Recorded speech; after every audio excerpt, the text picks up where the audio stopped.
To create an RSVP event, click on Create Event, click on RSVP. This is for free events, guests confirming their attendance. This is not where you would sell tickets for the event. Click on Continue, and then we will name it. We'll add a cover image, add in any details, summary, or descriptions, and click on Continue. We'll then choose the date and time. We'll choose the location, and then we'll put in the organization name. Once we're happy with all of our settings, we can click on Create Event. We can always go back and edit the details for the RSVP here. We can view it in desktop or in mobile.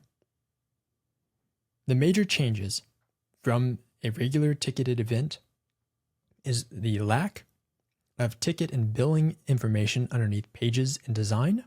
Whenever you click on the Checkout section, you will no longer see a checkout page with payment information. You will see a total of $0. Underneath Settings, you will no longer see payments as an option. Everything will just be free.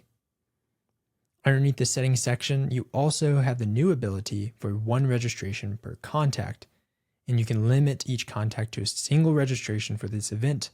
Existing duplicate registrations are not affected.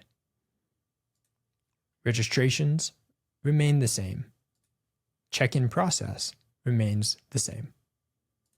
You still have the ability to add a schedule as well as speakers, and you can always go back to your design page and turn it into a ticketed event if you'd like to.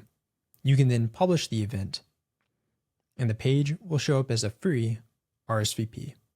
This allows you to have people RSVP and see a total amount of attendees or potential attendees for your event.